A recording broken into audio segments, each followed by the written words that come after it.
Good morning, everyone.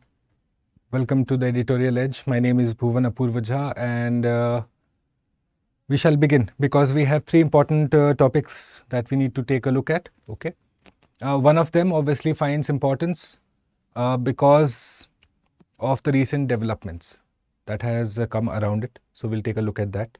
All right. The second one is Plastic Overshoot Day, which has been in the news. Hindu published a whole article on this.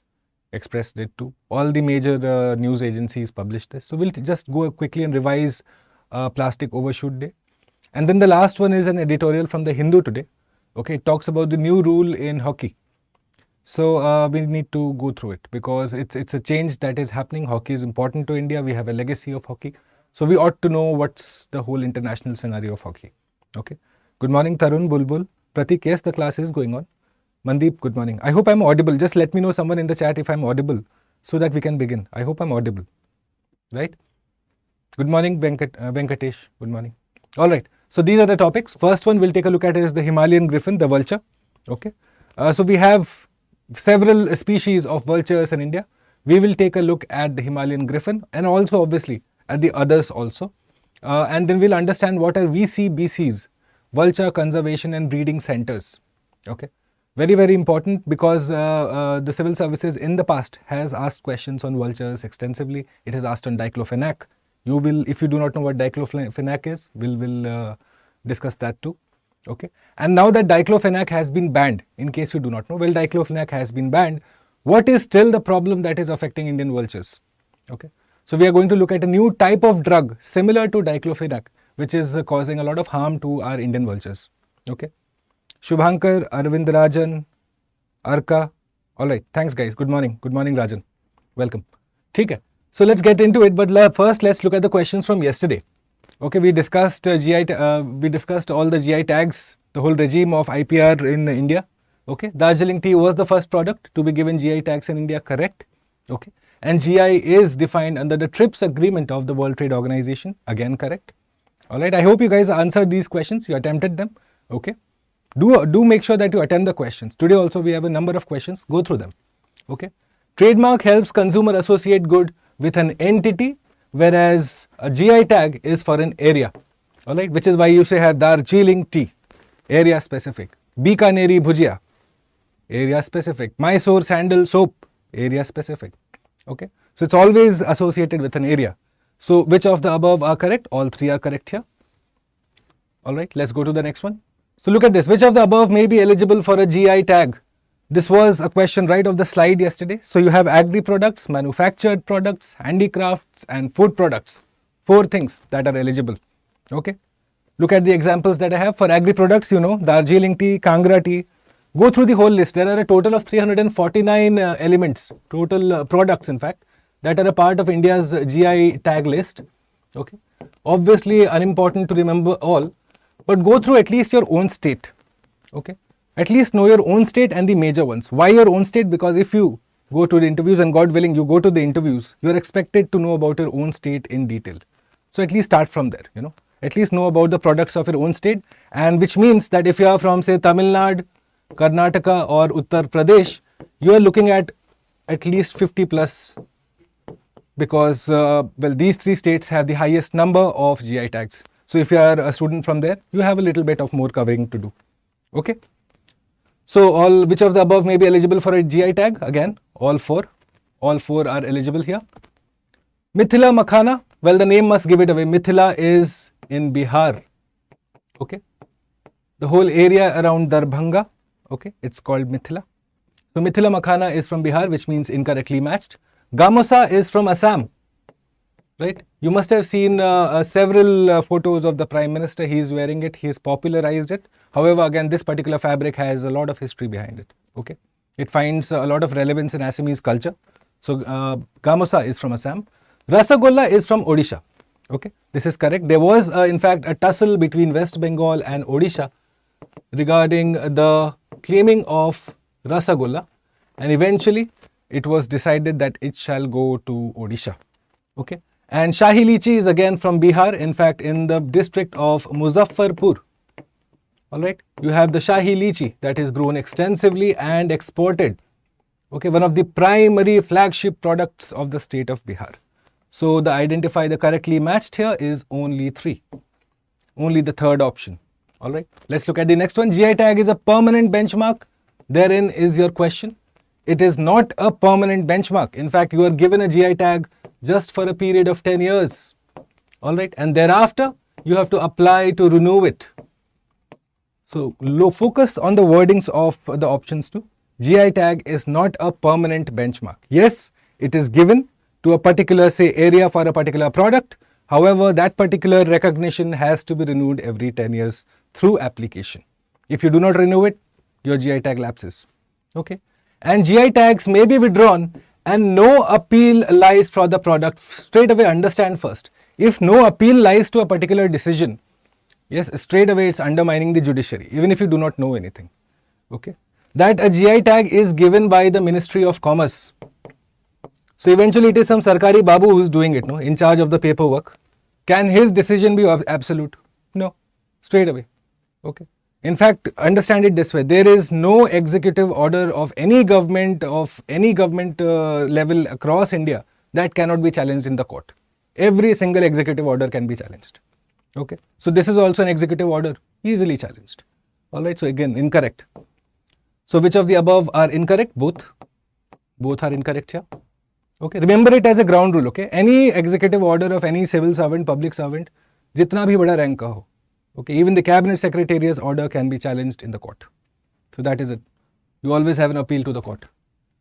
Okay. Which of the above is the tagline on the logo of GI? You ought to know these. Okay. Know about the tagline, say, of G20. Very easy, but still. Okay. Know about the tagline of, say, India's presidentship of various particular organizations, if and when that happens. Okay.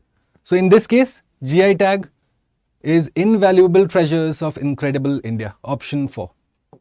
Okay. Incredible India, you must be aware of this, Atulya Bharat. What was the purpose of Atulya Bharat, guys? Can someone let me know in the chat very quickly? What was the purpose of Incredible India? What was sought to be achieved through the Incredible India campaign? Bataiye mujhe. Quickly, go ahead, let me know in the chat. Okay. Next, okay, this many of you got incorrect. I am surprised to see why though. Okay. As a ground rule, understand this between Greenfield and Brownfield. Alright. All the rest of the story aside, you can understand it in simple common sense. Okay. Wherever you have a creation or a new product, you know, this sense comes in the project. That becomes a Greenfield project. Wherever you start from, say, land acquisition and then go up till creation of that particular infrastructure, that is Greenfield. Alright. Brownfield is making that infrastructure is already there in some form, manner. Some form it is there. All you are doing is just, say, refurbishing it, making it better, you know, making it available for use. That's all. So straight away see this now. Widening of a road. I have mentioned widening, which means the road already exists. You are just widening it. Infrastructure exists. You are just improving it. Brownfield project. Okay. Creating office space for company. Creation. Do you realize wherever the sense of creation comes in, it's a Greenfield project. So this becomes a Greenfield. Okay. Leasing new site for industry. Leasing is again renting, no? Which means that the site exists. All you are doing is, say, going ahead and having a particular agreement to use that office space. So again, this becomes a Brownfield project. Okay. Laying gas pipeline, creation of infrastructure, Greenfield project. So the incorrectly matched, all 4. Okay. The basic common sense to remember the difference between Greenfield and Brownfield. Greenfield is creation, Brownfield is improvement. Increasing the efficiency, improvement, the quality component. Quantity is with Greenfield. Remember it that way. Okay. Next. Guwahati Riverfront, Sabarmati Statue of Unity, Yamuna Riverfront under the Regional Connectivity Scheme UDAN. Where are you going to find water aerodromes? Okay. Straight away you can realize Yamuna is not going to be a contender. It's got bigger problems than water aerodromes right now. All the rest, the 3, are part of this project under Project UDAN. You also have Nagarjuna Sagar Dam. Okay. Remember all of these 4 major ones. Okay, the Nagarjuna Sagar Dam, you're also looking at a water aerodrome there along with all of these three. Okay, so 1, 2 and 3 only. Alright, next one, Pakyong Airport in Sikkim, Jewar Airport in Uttar Pradesh, Kuch Bihar, West Bengal, Darbhanga, Bihar, Mandi, Himachal Pradesh. Which of the above are operational? Pakyong is, Jewar is still under construction, Kuch Bihar is not, Darbhanga is, Mandi is not, which means your answer is, 1 and 4. Alright, going forward, again a very simple factual question really, not a lot of understanding here. And then finally the last one, the Constituent Assembly of India was indirectly elected on the basis of universal adult suffrage. Well, no, there was no universal adult suffrage there. It was just indirectly elected. Community representation was provided. Incorrect statement. Constituent Assembly of India had members common with that of J&K. Again, incorrect. It was completely independent. The Constituent Assembly of J&K was elected, in fact, in an election that was allegedly rigged. Okay, whereas the Constituent Assembly of India was a hallowed body which had indirectly elected members. Okay, above are correct, none. Both are incorrect. Okay, so these are my individuals: Shubham, Pratik, Lekam, Mandeep, Tanu, Evergreen, Pranjul and Karuna. Alright, thank you for your answers, guys. The rest, go ahead, answer the questions. Today also we have a set of questions that will help you further your understanding of the 3 topics that we have today. Okay, make an attempt to answer them at least. It will help you out, trust me. And to these guys, thanks. I'm actually very impressed with some of the answers, except for that particular question wherein the Greenfield and Brownfield, that many of you messed up. But other than that, the rest were absolutely correct. So congratulations there. Good stuff. Okay. All right. So the lecture 2 of this went online yesterday evening. Go ahead and have a look at it. I think there was a student, Pratik. Pratik wanted me to go ahead and revise biomes and what was the other one? Niche once again. So Pratik will do that at the beginning of lecture 3. Alright. To the rest, go ahead, look at the lecture. Okay, it discusses the basic concepts plus the questions that has come out of it, of those very basic concepts that UPSC has asked in the previous years. Okay, so if you are preparing for next year, this would be a good time to start with your environment. Okay, you're looking at close to 30% questions that come in the year when environment is asked, 1/3 of the paper. Alright, so go ahead and have a look. You will find it in the StudyIQ English YouTube channel under the playlist. Okay, make sure that you have a look at it. It's got some very interesting questions that again I'm expecting answers to. Okay, let's look at Griffin now. First, let's understand what are vultures. Okay, let's start from the basics as we always do. So, what do you understand? These vultures are carrion eating birds. Carrion is in fact dead bodies. Okay, dead matter. So they are carrion eating birds. Remember the term. What does carrion mean? Pertaining to dead matter. Okay. Now how are they able to say eat dead birds or dead matter? How is that they able to digest it? First, what you understand is see how nature has given them adaptation, which we will discuss in lecture 3. Okay. Look at this bird here. Do you see first it has a hard beak? Okay. That it allows it to say rip the body or of the carcass. Okay. You look at its head. Not a lot of hair there. Do you see that? Why is that? Now up until now it was believed that a vulture does not have hair because it's going to get its head inside the dead animal's carcass to pull out meat from there or say whatever it's trying to eat. So if it were to go inside the dead animal with hair on it, it's going to get matted with blood. Alright. This was one of the assertions so far. Second was that it helps in temperature regulation of the bird also. But see how adaptation happens. That it does not have birds on its hair. It has hard claws. It has a hard beak. Okay. And you also see that it has good eyesight. If you have seen vultures in and around your city, you will see them sitting right at the top of the TV tower or the antenna tower or wherever. At the top location. It will be scanning the whole area. Why again? Because it relies on eyesight. Now you must understand there are 2 types of vultures that we are looking at. Like we discussed in the monkeys bit, New World monkeys and Old World monkeys, same concept here in vultures. New World vultures versus Old World vultures. Okay, so let's have a look now. So these are some of the adaptations, guys, okay. They also have a pouch here. this particular area. They have a pouch here where they basically can store food, some sort of energy when they are going on, say, a particular long period without food. They are able to do that.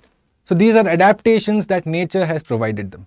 Okay, they have bare heads. Now let's understand this concept: old world vultures versus new world vultures. Okay, the basics. What examination will ask you first? Just give me a second, guys.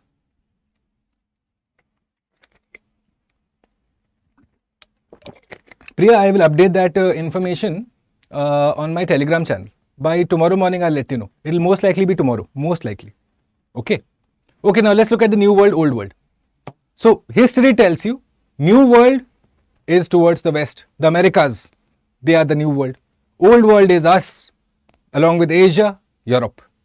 Now, where do you not find vultures across the whole world? You find them in all of these continents, but you don't find them in Australia and Antarctica. This is where they are not found. Okay, make a note of this. The exceptions you must know. Okay, now vultures are not found here. So old and new world vultures, they're not closely related. Even though they look similar, okay, what you find is that their genetic composition diverges after a certain point of time. So in our history, these two were traveling together in terms of evolution. Then a point came when they diverged towards different sides, different roles in the ecosystem. If you have seen yesterday's class, when we discussed ecosystem, it's not just about that organism, but also the abiotic factors around it. Okay, and eventually your role in that ecosystem is determined by that interaction of you as an organism plus the abiotic factors. This is eventually what has happened with the vultures also, that till a certain point of time it was common evolution. Now they have gone in two different directions. Okay, so what has happened? This is an example of convergent evolution, meaning the two groups evolved separately to fill a similar ecological niche. See, till a certain point of time, similar. Now they have gone ahead and evolved in a separate manner to fill that particular position in the ecosystem. Niche is what? Your own unique position in the ecosystem. Okay. So for example, very briefly, if I were to just give you the basics of niche, since some students did have a problem. So let's look at this first. Okay, here is a pond that you have. Now suppose here are fishes inside the pond. Okay, other organisms that are there inside the pond. You have, say, vegetation, water hyacinth, all of that is there in the pond. Now you have bird 1 and bird 2. Clear? So now what happens? If bird 1 is also going after the fishes, if bird 2 is also going after the fishes to eat them, what happens there? Don't they have competition between them for the similar resource? Do you realize? So when you have competition for the similar resource, you are going to compete amongst yourself. So bird 1 and bird 2 would compete, and eventually the dominant one would survive. What happens in niche? When you are looking, say, if they had similar niche, then you are looking at competition. Okay, if they are looking at similar functions that they do. Okay, competition or predation. But now suppose if bird 2 likes to eat vegetation, bird 1 continues to eat fishes. Do you realize their roles in the ecosystem are now different? Okay, completely, even though they are coexisting in the same pond, both the birds, their role is different. What does that tell you now? That two species in a particular habitat may have different niches. Their niches cannot be similar. The moment the niche becomes similar, there are only two outcomes possible. One, it's going to be competition between that particular two competing organisms, which may lead to, say, the extinction of one or the disappearance of one. Alright, so this is what happens with the vultures also. Now, only the new world vultures, which is the American vultures, they cool themselves off with a process called urohydrosis. Okay, wherein if this is the bird, suppose, okay, so it urinates down exactly its leg. Okay, so it passes its urine and it basically drips along its leg. Why does it do that? Besides being a little gross to sound, it does that to cool itself off. Okay, plus also scent markings are important. You know that say animal feces, animal urine has just not say importance in terms of say excretion, but also territorial domain. Which animals do this? Where they pass urine to say mark their territory. Your local dog does it. Tigers do it. Okay. What do? They are using urine to, that scent of the urine, to mark their territory. However, in the vulture's case, what it does is that urohydrosis is to cool off its own body. So it just passes urine alongside its own body. It just drips with the claw or the whatever it has, the leg of the bird. Okay. So now, what do you also understand? That the New World, the American ones, they do not have a voice box. Okay, they can only make a hissing sound, in fact. Yes, they just make a hissing sound. Whereas our ones do have a voice box. Correct. Dogs do that.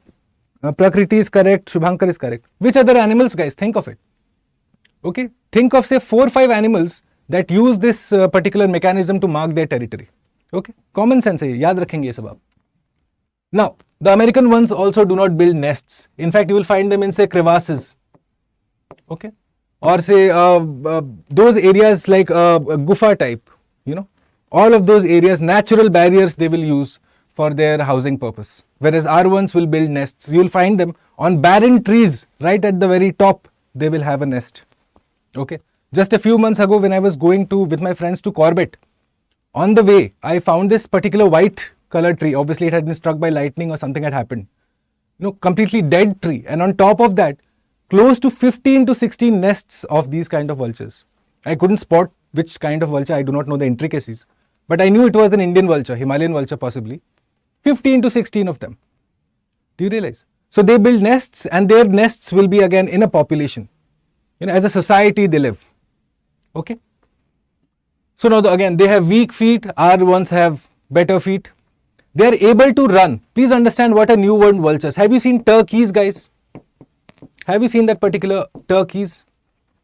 There is a bigger version of the turkey. All of you, if you have seen American series, so it is cooked during Thanksgiving. Okay. So just a bigger variant of that is called the turkey vulture. All right. Which is again a New World vulture. It's found in the American side, North America, South America. All right. So our ones are not able to run. You will often see that also. The bigger vultures, in fact, what they do is they will flap and just take a hop, skip and jump. They will not be able to run at all. Why is that? Because the claws are in this manner. So it becomes difficult. You're eventually running on your, the nails. It's incredibly difficult for them. Okay. Samajh rahe ho? It's very, very basic. Observe around you and you will understand half your ecology there that way only. Okay. So again, old world vultures, our ones look at sight. They will be at high areas, high rises, scanning the whole area. They'll find a small chuha, wo chuha is dead. Okay. Or some particular dead body they'll be looking at. Okay. Whereas their ones, the American ones, they look for sense of smell. Points of divergences याद रखो बस, क्योंकि UPSC यही पूछता है. हमारे वालों में क्या खूबी है, उनके वालों में क्या खूबी है. ठीक है. Next. So let's look at New World vultures now. This is the turkey vulture that I was telling you about. Okay. This is called condor. Okay, this is called a condor. This is called a black vulture. Okay, most of the vultures you will find are in the threatened category. Most of them across the whole world. Okay. Primarily 22 species of vultures exist. In India you find I think 7 species. No, sorry, 8 species. Okay. In India you find 8 of them and almost all of them are in some form or the other threatened completely. Okay. Let's look at the Indian ones now. You must have seen this. This is the Indian vulture. Okay, most common, not very common in fact to sight now. Earlier you could have a sight at it. Now it's not very common. This one, bataiye, is it not made very famous in the movies also? As an evil character it is showed, no? Sitting in this very pose. Huh? And this is the Himalayan vulture that we will take a look at today. It's also called the Himalayan griffin. Okay. All of them belong to the gyps family. Okay. Gyps family. एकदम याद रखो basic वाले. कुछ ज़्यादा ऐसा याद करने का इसमें है नहीं. Now let's go forward and have a look at our particular vulture that we are seeking to understand today. Okay. Now in Assam State Zoo and Botanical Garden, which is in Guwahati, they have gone ahead and bred this Himalayan vulture in captivity, which means in situ or ex situ. If it is in captivity, what is it? What form of breeding has been done? In situ or ex situ? मुझे बताओ जल्दी से chat पे. What kind of conservation process has been done here? Okay. So it's the first time in the history of India, which is why it becomes very, very important that we have gone ahead and bred Himalayan vultures in captivity. Okay. Now they are categorized as near threatened, which means after least concern is near threatened. So they are not that particular problem for us. Near threatened is after least concern. So okay. ठीक है? ठीक है? But when you find the other ones, here have a look at the other ones. Wait. These are the other Indian vultures, guys. Okay. Now the Himalayan vulture I have told you is least concern. The others, Oriental white-backed vulture, long-billed vulture, slender-billed vulture, red-headed vulture, all of these are critically endangered. So what do you find? That one type of vulture that we are studying today is near threatened. Okay, the Himalayan vulture, whereas the rest, they are all critically endangered. Okay, make sure that you know which one is least concern. Baki to sare critically endangered hai hi. Because the examination will ask you to identify which one is least concern, which one is threatened, which one is critically endangered. Know the difference at least. Okay, let's go back to it now. Okay, so you have the white-rumped vulture, slender-billed vulture, Indian vulture. The names that I've showed you, all of them critically endangered. This particular one is near threatened. All right. Now it's a common winter migrant. In fact, if you look at the Indian map, no. So what do you find? Suppose if this is a rough map, the Indian map. Okay. You have Tibet here, and you have say Central Asia here. Their particular area of dominance is this particular area. Okay. And so during the winter seasons, what do you find? That they are exactly at this particular area. The southern part of our Himalayas, exactly at the valleys. Okay. So this is their area of distribution, right from Himalayas, beginning from us up until Central Asia and covering the Tibetan plateau. Okay.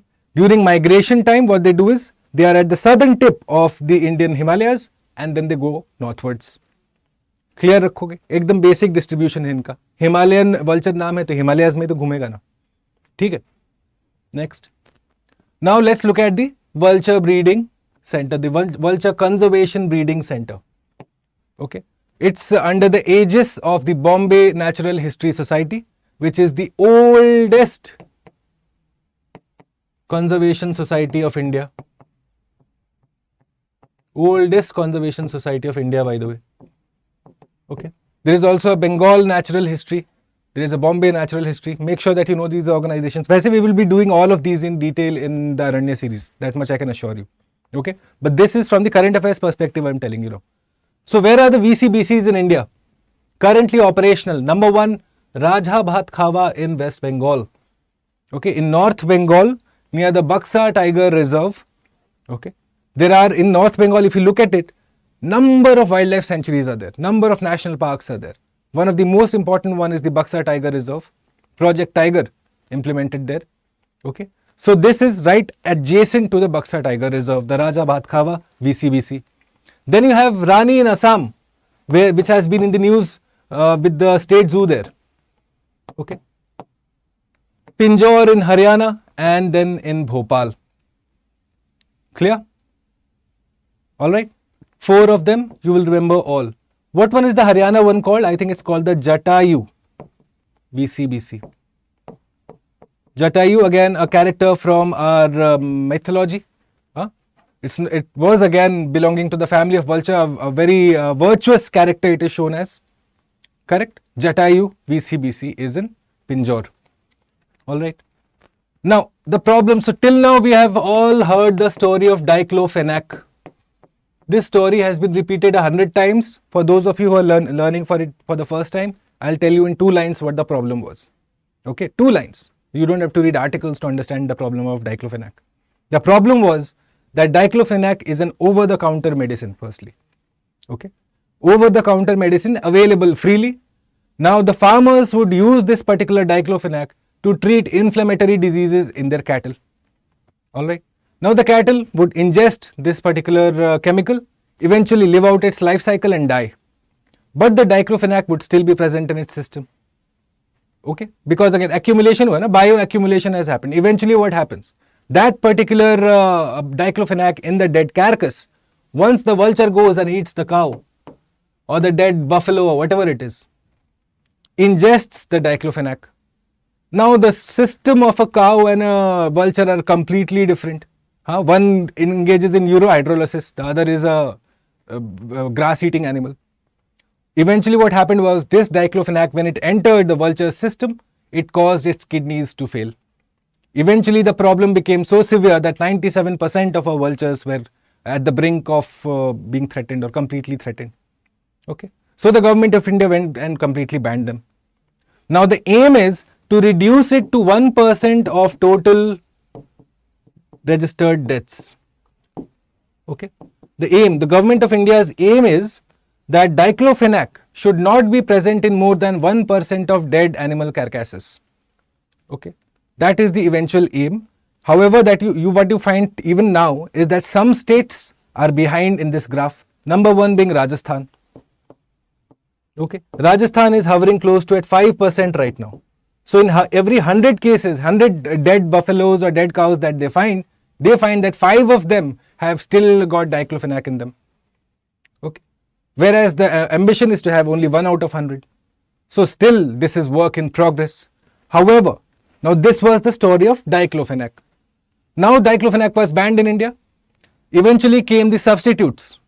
Okay, aceclofenac, nimesulide and ketoprofen. Okay, they came as substitutes to diclofenac. However, what was found was that the substitutes had the same problem that diclofenac has. Same problem. Alright. So then the government of India came up with a vulture conservation plan. Okay, things were going wrong, and so they came up with a vulture conservation plan, which was again supported by the Convention on Migratory Species, which talks about the protection you offer to migratory species, transboundary birds. Alright. So the problem was there, that our vultures were dying because the substitutes that we offered were not good enough. So now what is the expectation? That there is a new drug now. Meloxicam over diclofenac should be used, and tolfenamic acid should be the other safe option. So you see, plan 1 first, diclofenac failed. Plan 2, the other 3 substitutes failed. Plan 3, now the next substitutes have come. We shall see how this progresses. This is the story, this is the primary threat to Indian vultures. Inadequate research in terms of the biomagnification that happens when chemicals enter the system of the vulture. Because eventually they are what? They are going to eat the dead matter, the dead animals, the dead whatever is there. So the health of their food needs to be okay for their health to be okay. And you realize now this is a linked problem. This is not just about the health of the vultures. This is also about making sure that your regulatory approval for drug usage is in place, which means the role of the Drug Controller General of India is key. That they need to have checks and balances to make sure that in terms of the veterinary drug supply chain, diclofenac or any of these substitutes that came up, aceclofenac, nimesulide and ketoprofen, they are not a part of it. That's your main answer there. Okay, the rest of it was prelims. Clear? If you have any doubts, you let me know. And then you are looking at habitat loss. In fact, you are also looking at loss from the railways. You know, it's not just the elephants who die by the railways, by the way. So if the UPSC asks you which of the following have seen, say, animal railway conflict. 1 elephants, 2 tigers, 3 vultures, 4 nilgai. Okay. You are going to be marking elephants and vultures for sure. Why vultures? I'll tell you. There was a case in Jaipur, I believe. So they walled off so this was the railway track. They walled off the side of the railway track. So the cows would come, stand there eating grass. The train would come, run them over. Now the cow's carcass is there. Eventually the vultures come. They are also eating the carcass. Train comes, runs them over. Do you realize? So this is again a problem, and this has been recorded, not an isolated case, but many incidents. For me to tell you this is because it has got many previous incidents. So looking at conflict in terms of infrastructure also. Habitat loss is obviously the first concern. Okay? All right. So this is our conservation plan. The VCBCs are being set up. There is going to be a vulture safe zone. You must have heard of vulture restaurants. Nepal had a vulture restaurant. What are vulture restaurants? You go ahead and put a lot of dead carcass, dead body, they all come. And these are organic, okay? It's been tested, safe. It does not have diclofenac or nimacicide or ketoprofen. Right? So you have vulture restaurants. Nepal had the first one. All right. So look at these. These are the basics. The rescue centers coming up for vultures in India. Make sure in this case, for the prelims perspective, you have adequate information about VCBCs. The vulture conservation and breeding centers. Okay, make sure that you know about Raja Bhatkhawa, about Pinjore, about the Bhopal one. Okay, look at the photos so that you remember ki kaun sa cheez kahan pe. All right, let's look at this question now. Question A: Jatayu VCBC, which wildlife sanctuary is it in? I have told you where Jatayu VCBC is. Raja Bhatkhawa, again a vulture conservation breeding center. Which particular reserve or wildlife sanctuary does it serve, or is it nearby? Diclofenac is completely banned. Shubhankar. Drug regulation is under the Union Ministry, no? So it is completely banned. Okay, which is why you see, say, these drug problems that happen, say you had fake drugs coming out of Noida, no? So which government took action? Not the UP state government. It was the Union government, the Health Ministry. Okay, it has the regulatory drug approval, the Drug Controller General of India, that is responsible for the pharma companies. Okay, so diclofenac is completely banned in terms of, say, veterinary usage. Okay, as a product you can still find it in the market because again it's the over-the-counter medicine. So that's the problem. It shouldn't be an over-the-counter medicine. Why comparatively smaller nations are more aware of nature than India? Aniesta, because a lot is at stake for them. So if you consider, say, the small island states, no, their whole life is going to be affected in the next 10-20 years. Yes, you look at islands like Vanuatu or Fiji or all of these islands. That's why they are more seized of it. Whereas our priorities right now are, say, in economic growth, because again we have a 140 crore population to sustain. So we need to balance development and we need to balance conservation. Whereas the small island states, they do need to balance on growth right now because it's their whole survival at stake. Right? So when your whole home is getting threatened, obviously you'll talk more louder now. Which is why, say, these small states are much more vocal about it. You're also looking at the climate financing angle. Again, it's a whole different concept. But yes, it's a good question, Aniesta. Deepak, good morning. Welcome. Okay. Alright, so I've given you the answer to this also. You leave the answers for me, by the way, A to I in the comment box. Okay, go through this question. Which of the above are not found in India? You will let me know. We discussed turkey vulture today. Just make sure that you can identify which one is a new world, which one is an old world. If you know this, your question is done. Alright, this is a UPSC PYQ, by the way. I think this was asked in the year 2013 or 14 or one of those years.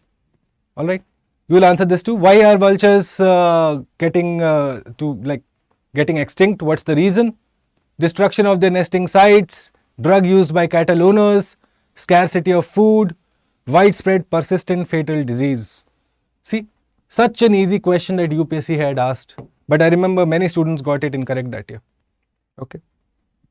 So, but then again, the hindsight is a wonderful thing to have. So, at that time, it was a difficult question.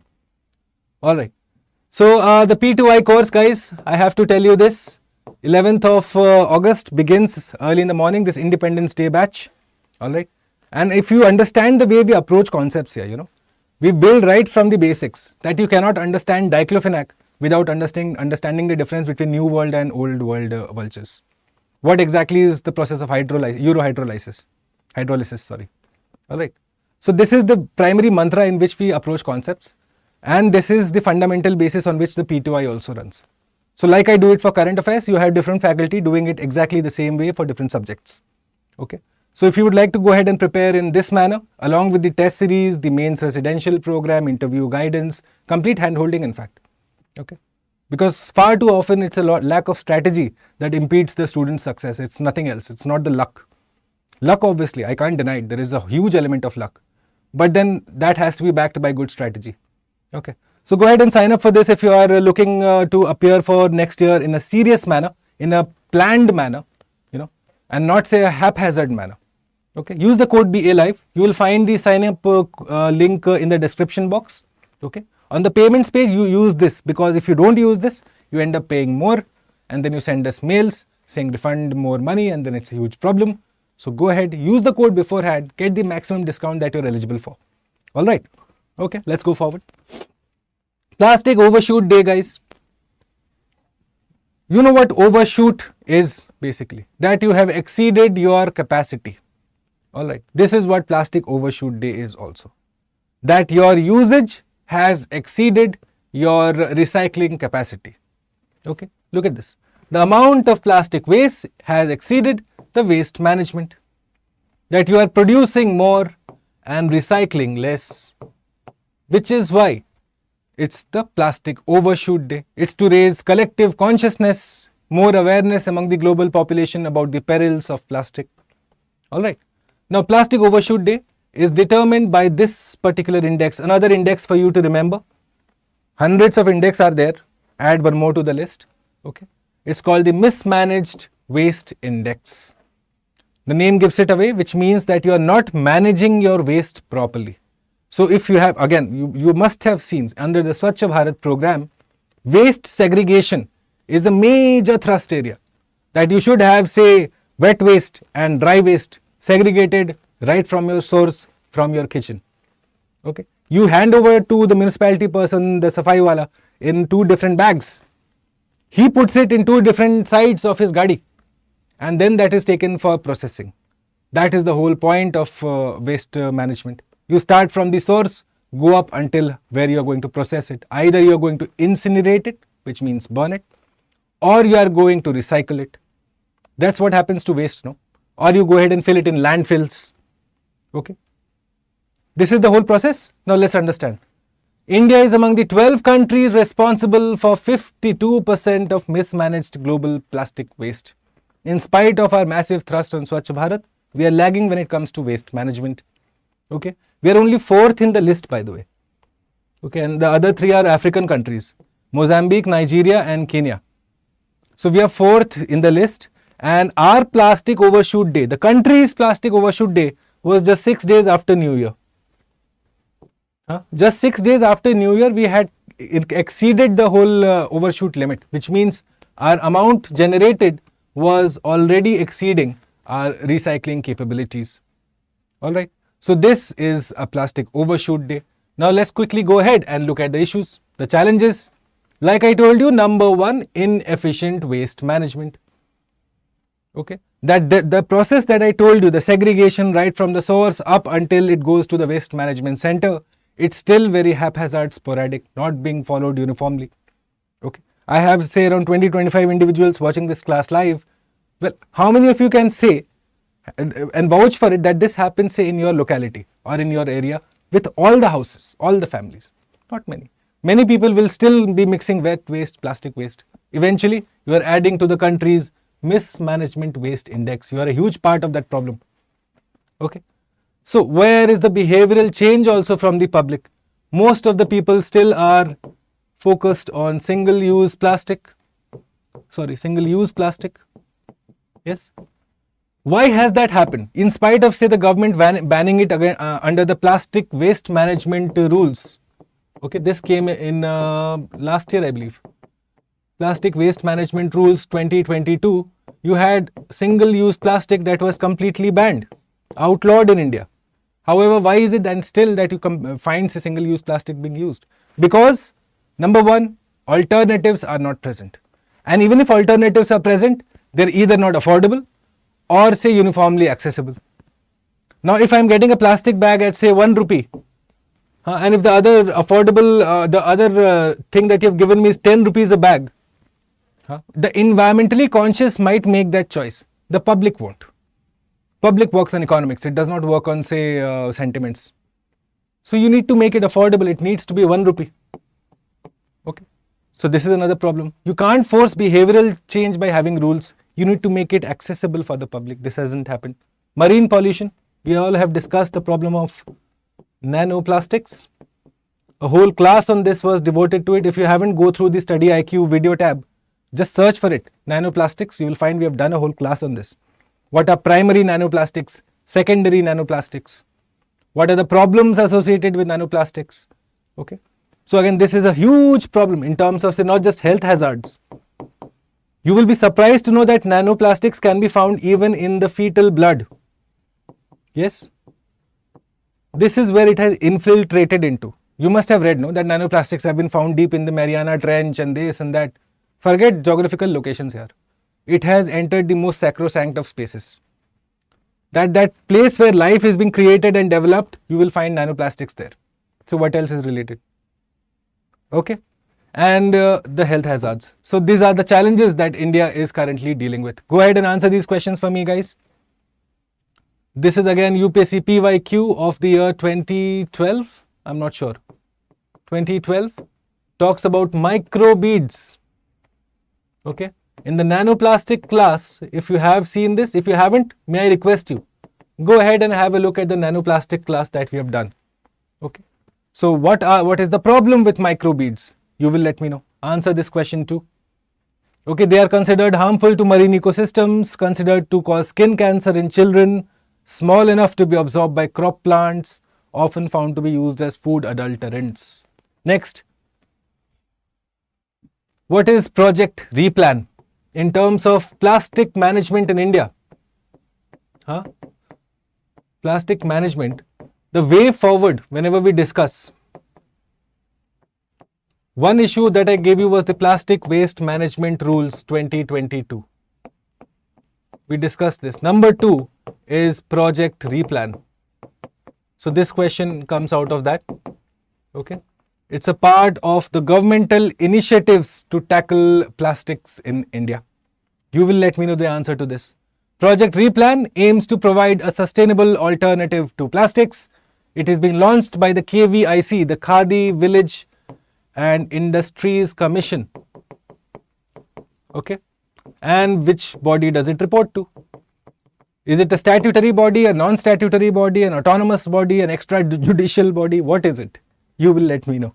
Okay. The correct options. This is question E again. Finally, question F. Single-use plastics is banned in all states and UTs of India. Extended producer responsibility is inherent in a circular economy, and extended producer responsibility is non-enforceable. You will identify the correct options. What does EPR mean?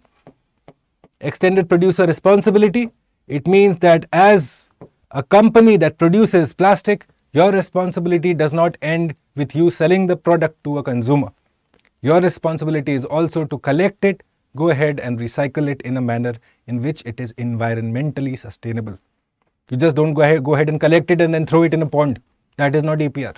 You have to go ahead and recycle it, process it in a manner in which it is environmentally sustainable. That's the whole definition of EPR. Okay. So you will let me know which is the correct answer here. Okay. Now the last one. This is an editorial from the Hindu. Okay. The third editorial from the Hindu for today.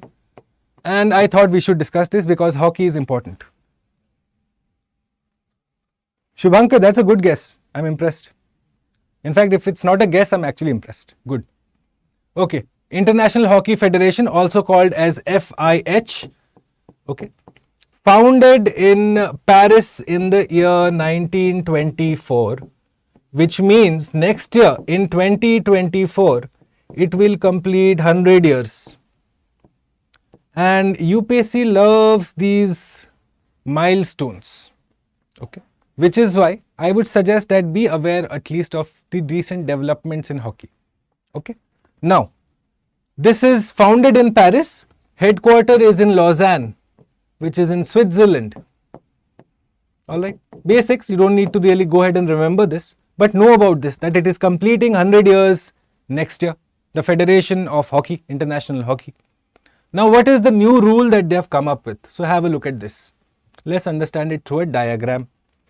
Earlier, if you have seen, say, a penalty corner taken in hockey, what happens? First, the ball is here.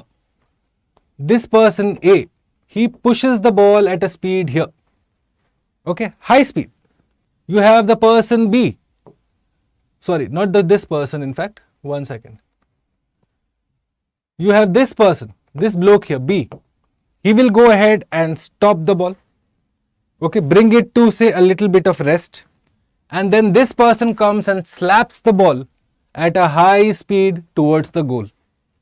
Okay. Meanwhile, while this action is happening, you have the defenders who rush out, risking life and limb to stop the particular goal. Now what happens eventually? These individuals, these brave hearts here, they are given security gear. If you have seen, they wear all sorts of masks and helmets and shin guards and this and that. Do you realize? So now this was supposed to be a very hazardous process. Okay, you are looking at this speed from after the ball is hit towards the goal, close to speeds of 150 kilometers per hour. And then these guys with their flimsy headgear and whatever, rushing out at full speed, क्योंकि match जीतना है. Which means there were some injuries also that happened. Okay, serious injuries that has happened on the field. So now the FIH has come up with a change to this rule. What is the change to this rule? The whole motion remains the same here. Okay. Eventually what happens is, this guy first passes to the stopper. This bloke now moves here actually. Okay. So the stopper goes here. He passes it at a distance that is 5 meters. Do you realize? They are just employing physics to slow down the game. This extra time gives these people some sort of time to go ahead and negotiate with what's coming. क्योंकि पहले तो time ही नहीं मिलता था. In a blink of an eye it would happen. Okay. So now, because they have been given 5 meters of extra time, no more security gear here. You have no more of those security gear that you have to wear. Protective gear. Not security, protective gear. Okay. So this has been introduced. The FIH says that earlier you had the whole process that needed to be completed in 40 seconds. Okay. This whole process, after a penalty corner is awarded, this ball hitting here to here, everyone wearing the gear, throwing it back and then running onto the field should happen in 40 seconds. Now the FIH is saying that this will happen only in 20 seconds. So they are explaining it that this will speeden the game. It will be faster now. It will be much more consumer friendly, audience friendly. Okay. Let's look at some of the reasons what FIH has given. So first, reduce the danger by removing the direct shot. You are going and stopping, passing it 5 meters. So that immediate slap that would come off the ball, not coming anymore. So the danger through the defenders is reduced. Okay. You are going ahead and, well, this is more for the TV perspective. Okay, this is basically ये TV वालों ने लिखवाया है इनसे. होता क्या था पहले? Because this whole process was so fast, it would get very muddled in front of the goal post. किसके पास वो puck है, किसने मारा नहीं मारा कुछ समझ में नहीं आता था. From a TV perspective, very difficult for the audience to catch. Which is why they have gone ahead and done this, so that it's easier for the viewer also to see this. Okay, hockey interest में बढ़ाना है तो फिर it needs to be better for the viewers, no? Right? And then eventually removing the protective gear and speeding up the reducing the time, 40 seconds to 20 seconds. Okay. This particular point, guys, I'll tell you why, say, broadcasters are important. How TV makes sure that interest in a game comes up. A very brief example I'll tell you. I have 5 minutes. So if any of you follow football, Premier League, okay, then there are the other leagues. Say you have the La Liga, which is in Spain. Okay. You have the Bundesliga, which is in Germany. Right? You have, see, the other leagues. Italian league is also there. Most people across Asia watch the Premier League. Why is that? How is it that in spite of several leagues existing, one particular league is very famous? And how did TVs ensure that? I'll give you a very small example.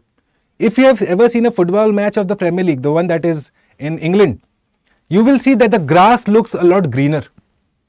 Okay. Whereas if you look at the matches played in La Liga or the Bundesliga, the hue of the grass is not the same as the Premier League. Why? Because filters are used to make it much more visually appealing. you will find that the time schedules of the matches in England are such that it caters to the largest available population in India, China and Southeast Asia. That's how a game's popularity is built. It's not just कि मैंने एक mission चला दिया तो game popularity बन जाता है. See the business side of stakeholding process to make sure that game gains relevance, right? So this is what is being done in the Premier League's example, which is why it has gained, say, that commercial relevance over the others. Okay, just a small side story. It's not really very important to you. You can include it as a point, say, as an evidence when you're writing about, say, popularizing a particular sport in India, say hockey in India. Okay, what would be needed? The different actions by different stakeholders. The business side can come up with innovative solutions like, say, the Premier League, to make it much more visually appealing for the television audience or the OTT audience or the mobile audience, whatever audience you're looking at. Clear? Okay. So this was the FIH hockey rule. Make sure that you just know the rule, and more importantly know that 1924 to 2024 FIH is completing 100 years.